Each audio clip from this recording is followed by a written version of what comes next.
The cosmos, as it became evident, wasn't merely apathetic to humanity's presence, it was in fact significantly irritated by it. Similar to discovering a raccoon scavenging through the celestial refuse bins of spacetime, the elder species of the Galactic Confederation had encountered Earth and, 53 standard cycles ago, promptly designated as quaint but problematic. Humanity had attained faster-than-light travel via a method Confederation scientists characterized as the most needlessly complex and potentially disastrous approach imaginable. Humans referred to it as the Alcubierre drive. Everyone else called it that terrifying space-time blender the monkeys built.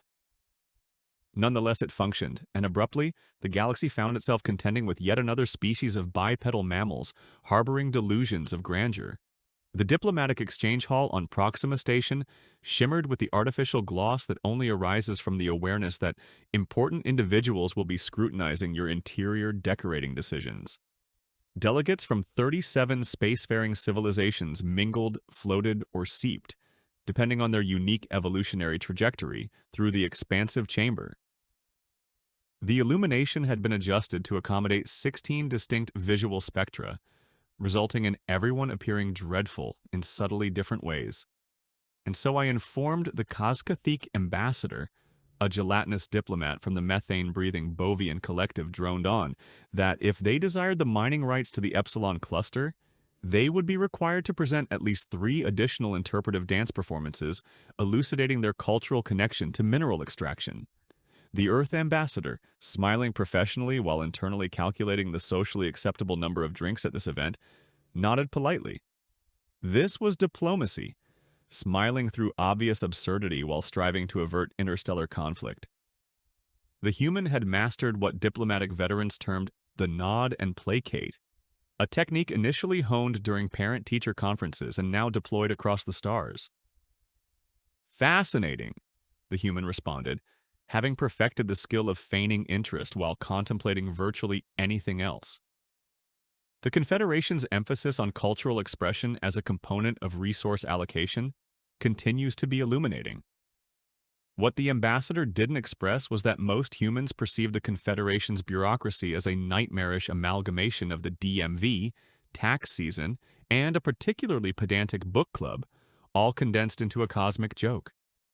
However, humans had learned swiftly, when in Rome, emulate the Romans, when in a galaxy of technologically superior species, smile and feign comprehension of their systems.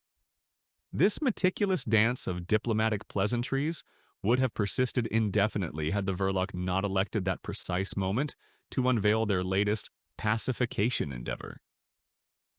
The holographic display materialized in the hall's center, causing several beverages to spill and at least one methane breather to expel a startled puff of flammable gas.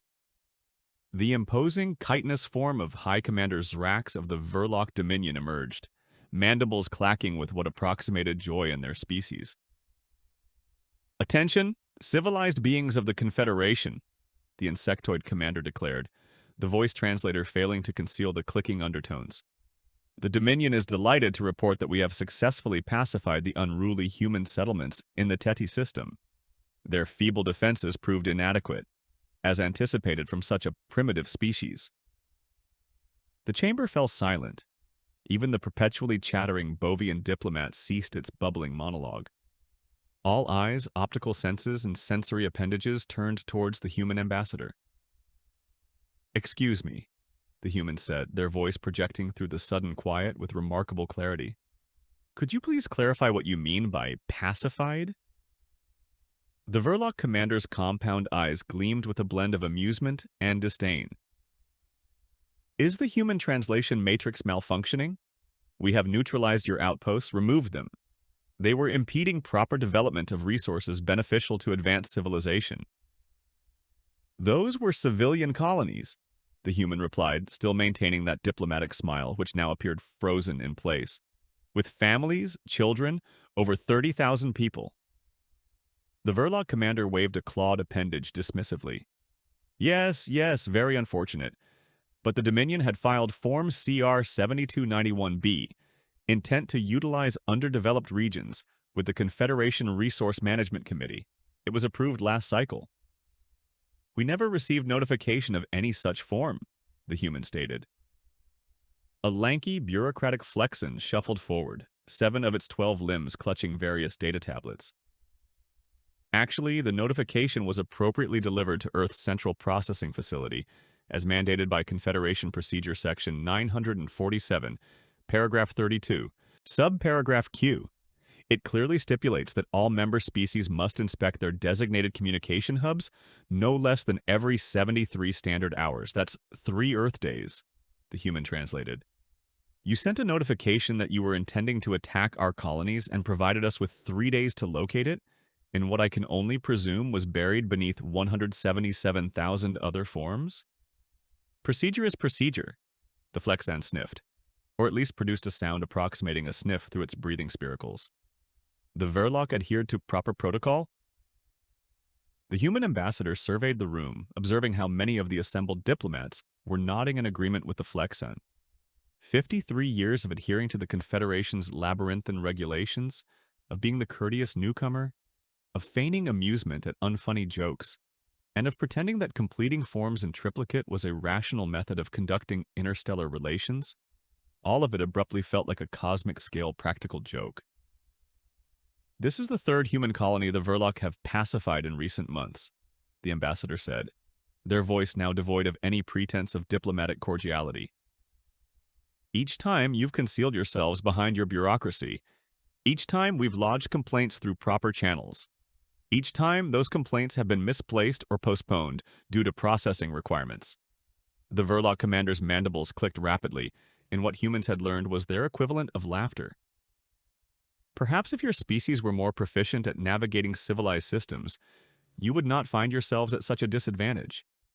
Evolution favors the administratively competent. The human ambassador reached into a pocket and retrieved a small communication device.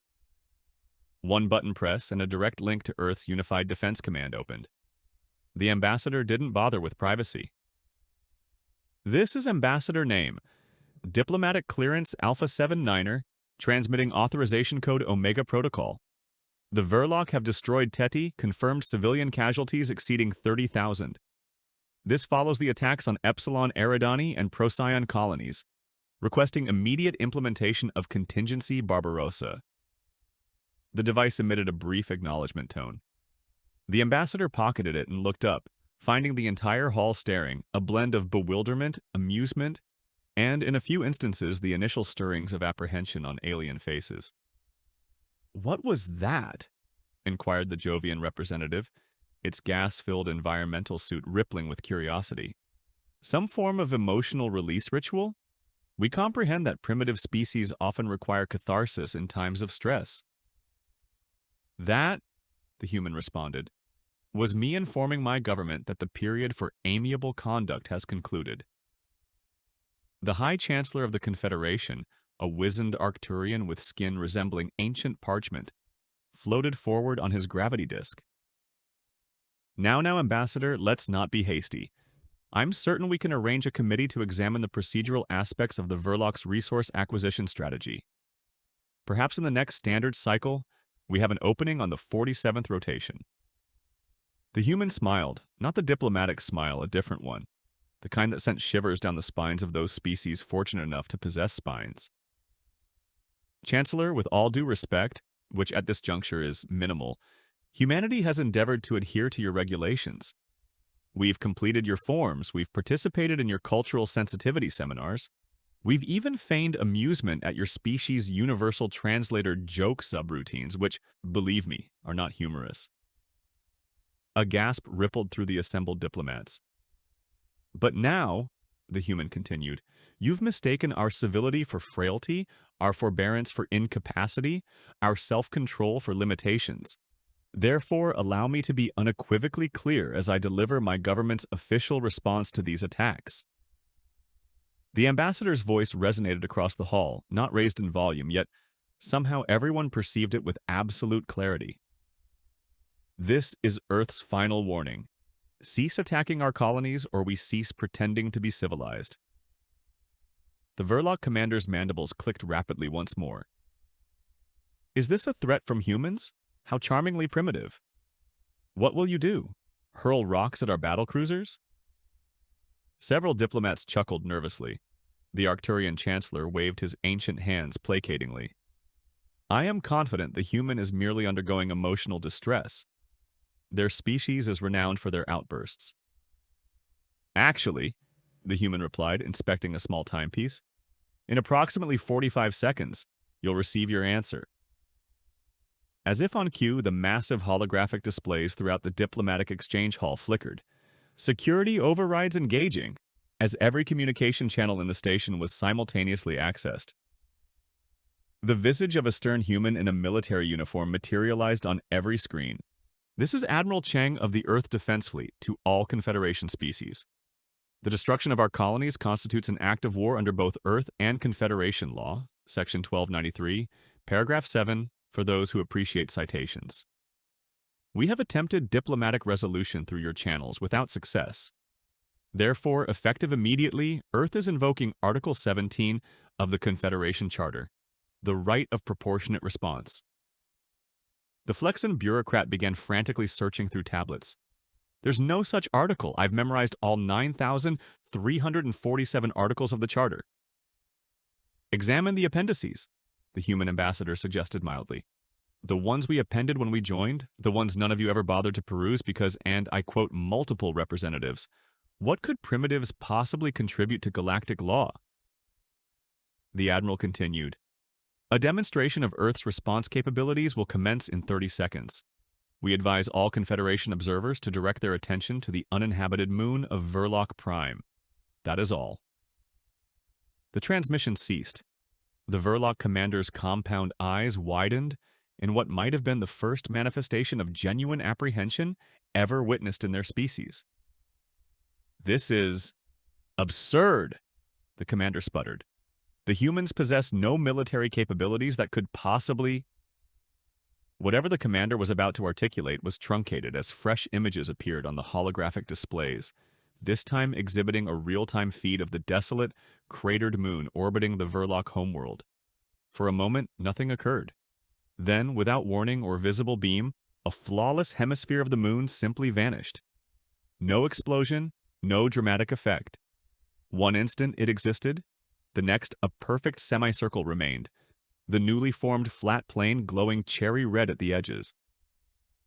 Deafening silence permeated the diplomatic exchange hall. The human ambassador sighed, appearing genuinely regretful for the first time. We genuinely didn't desire to do this, you understand.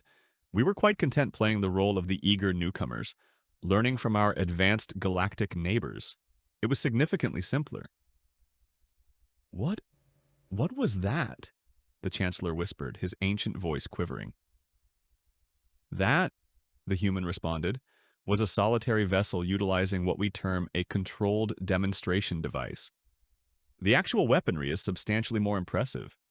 We've possessed it for approximately 30 Earth years, roughly 15 of your standard cycles. We simply perceived no necessity to mention it. It didn't seem diplomatic. The Verloc commander's image had frozen, mandibles half extended in shock. Oh, and before anyone entertains any notions, the ambassador added casually, comparable vessels are now positioned near the homeworlds of every Confederation founding species. Just as a precaution, you comprehend. We primitives do so value our safety. The human surveyed the room, absorbing the shocked expressions of 37 species who had just collectively apprehended that they had been condescending to a wolf in sheep's clothing. Now then, the ambassador said brightly, reclaiming a nearly empty glass from a nearby tray, shall we discuss those colony reparations? I believe we can forego the interpretive dance prerequisites this time. The matter of threatening to unleash hell upon your galactic neighbors, it turns out, tends to render subsequent diplomatic gatherings awkward. The human ambassador made this discovery firsthand upon entering the Confederation Emergency Council Chamber 3 standard days after what was now delicately termed the lunar incident. Conversation ceased mid-sentence. Appendages were retracted. Environmental suits appeared to constrict slightly, as if their occupants were instinctively attempting to diminish their target profiles. The ambassador smiled pleasantly and occupied the designated seat at the immense quartz-like table, feigning obliviousness when the representatives from the Jovian moons shifted their hover chairs a conspicuous meter away. "Well," intoned the Arcturian chancellor, breaking the uneasy silence, "this is certainly an unprecedented circumstance. The council has convened to deliberate recent demonstrations and to facilitate a peaceful resolution to current hostilities." The Verloc representative, notably not the same commander from the prior transmission, clicked his mandibles nervously.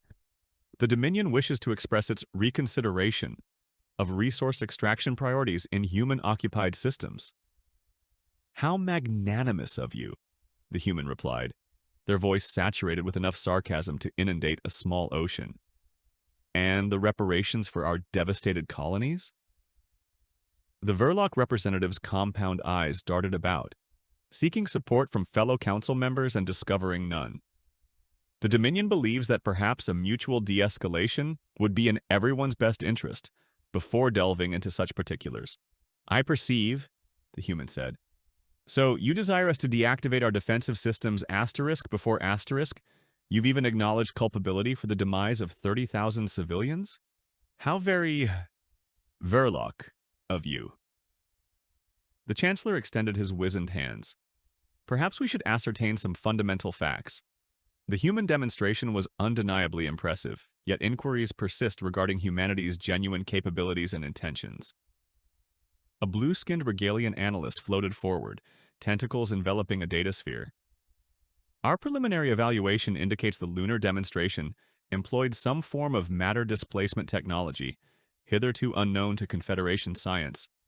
Nevertheless, we question whether this epitomizes the full scope of human military capacity or merely a meticulously orchestrated singular device." The human ambassador smiled. The expression contained no warmth whatsoever. "Do you comprehend why we refrained from disclosing our true technological capabilities when we joined your confederation? It wasn't apprehension or stratagem. It was rudimentary courtesy. When invited to a dinner, one doesn't commence by exhibiting to the hosts how much stronger, swifter, or more intelligent one might be. It's impolite." The Regalian's tentacles twitched with what might have been indignation. "The Confederation's technological assessment protocols are quite exhaustive.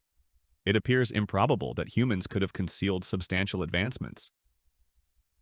"Your protocols," the ambassador responded, "predominantly concentrate on propulsion, communication, and energy production technologies. You never explicitly inquired about our history with weapons development. After all, why would a primitive species possess anything to impart to the Grand Confederation concerning the art of destruction?" "This is preposterous," sputtered a bulbous representative from the Alvanian expanse. "You deliberately misled the Confederation." "Did we, though?" The human leaned forward, elbows on the table. "We submitted every mandated form, attended every compulsory technology exchange, shared our advancements in medicine, agriculture, and environmental remediation. Not once did we prevaricate. We simply refrained from volunteering information that wasn't specifically solicited." "Such omission contravenes the spirit of Confederation membership," insisted the Chancellor. "Does it?" The human raised an eyebrow.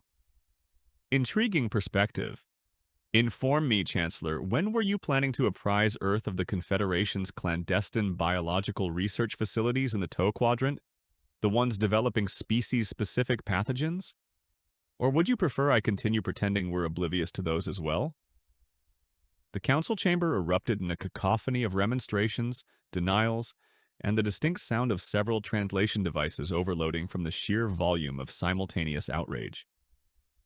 The human ambassador waited patiently for the din to subside, scrutinizing their fingernails with theatrical indifference.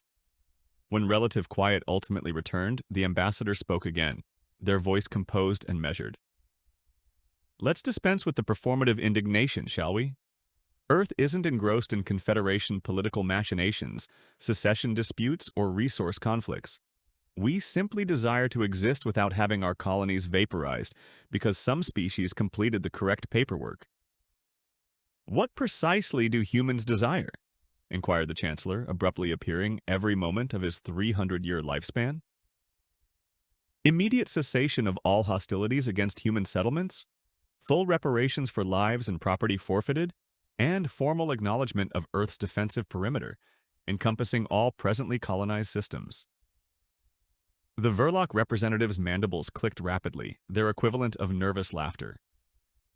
And if these demands are not satisfied, further demonstrations. As if on cue, the ambassador's communication device chimed. After glancing at it, the human's expression darkened considerably. It appears, the ambassador said slowly, that the Verloc Dominion has just dispatched an attack fleet toward our colony in the Procyon system.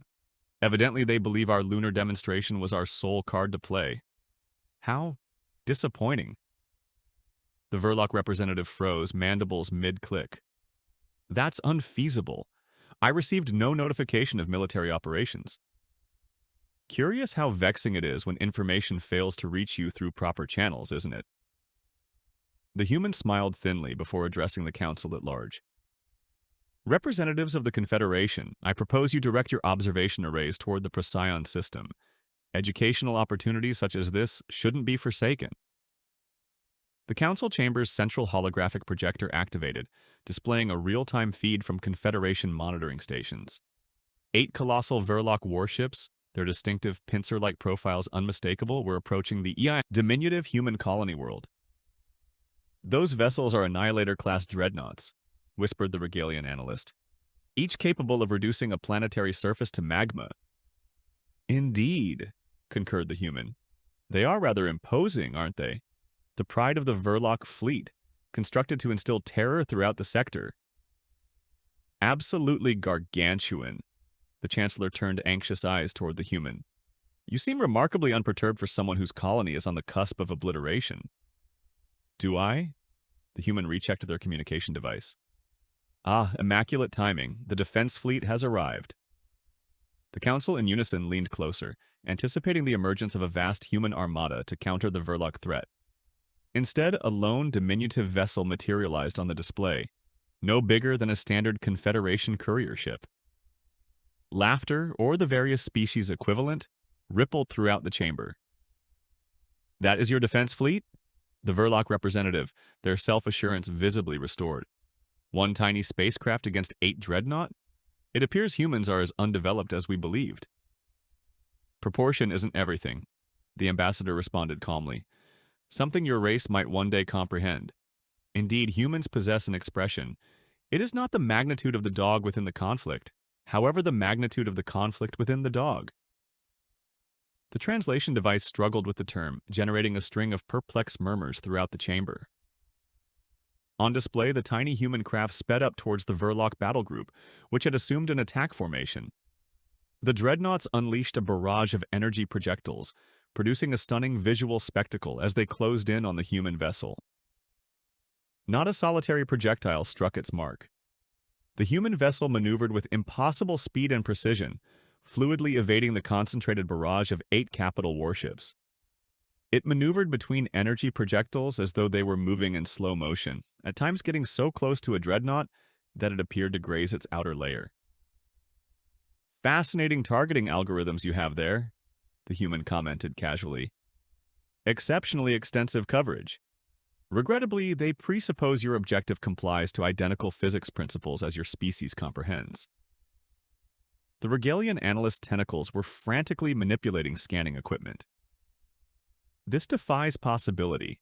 The human craft is demonstrating micro-jumps within conventional space. The energy necessities solely would be immense. Indeed, the human consented. Assuming one were employing standard propulsion systems, we ceased employing those for war applications approximately 200 Earth years prior, a considerable period before we made your acquaintance. On the display screen, the human ship completed another series of improbable maneuvers before halting directly amid the Verloc formation. For a moment, stillness. Then, minuscule objects, scarcely perceptible on the display, separated from the human vessel and accelerated toward each dreadnought. Projectiles, scoffed the Verloc delegate. Against protective shielding? How rudimentary. Not projectiles, the human amended. Boarding contingents. The council observed in stunned silence as the minute objects affixed themselves to each dreadnought. In moments, the massive Verloc craft ceased firing. One at a time, their propulsion systems shut down. "What transpires?" demanded the Chancellor. The human shrugged. "Our marine contingents are engaging in a cordial discourse with the Verloc crews concerning the idea of proportionate response. I gather they are proving fairly compelling." As though to corroborate this assertion, the communication systems within the council chamber activated, transmitting a communication from the human craft. "This is Captain Reynolds of the EDF Tenacity. All Verloc dreadnoughts have been secured with negligible losses. Crews are being positioned into stasis for repatriation to Verloc territory. Be apprised that all weapon systems, propulsion technology, and navigational intelligence are being appropriated for scrutiny. Vessels will be returned to Verloc space through automated piloting following the removal of all military capabilities. Tenacity out." The council chamber descended into shell-shocked stillness once more, interrupted solely by the sound of the Verloc representative's mandibles clicking in what seemed a panicky reaction. 8 dreadnoughts, the Regalian analyst ultimately whispered, taken over by a solitary vessel and a small number of boarding parties without any destruction? How? The human ambassador leaned backward in their chair, looking genuinely at ease for the first time since appearing. Humanity's war ideology diverges somewhat from the typical Confederation approach. You believe larger equates to superior, and heightened firepower signifies enhanced security. We comprehend it differently through our own sanguinary history. "Elaborate," requested the Chancellor. "We discovered that genuine military preeminence does not depend on constructing the most powerful weapon or most durable barrier. It is about accomplishing your objectives with meticulousness, productivity, and whenever feasible, minimal casualties." The ambassador motioned towards the screen, in which the dreadnoughts were currently being methodically deactivated. "Your species construct weapons intended to annihilate. We build weapons intended to immobilize, penetrate, and dominate. Your objective is ruination, ours is triumph. There exists a distinction. This constitutes a violation of Confederation military guidelines," the Aldebaran delegate objected. "The seizure of another species' warships is rigorously prohibited under Section 42, Paragraph 19 of the Military Conduct Charter." The human concluded, "Indeed, we are cognizant. We are additionally cognizant of the exception provision for vessels participating in illicit attacks against unarmed settlements. Section 42, Paragraph 22. You truly ought to scrutinize your personal directives more carefully." The Chancellor's gravity disk hummed as he levitated closer to the human. "These capabilities you have unveiled. They signify a substantial alteration in the power equilibrium inside the Confederation." "Exclusively for those who intended to aggress us," the ambassador replied.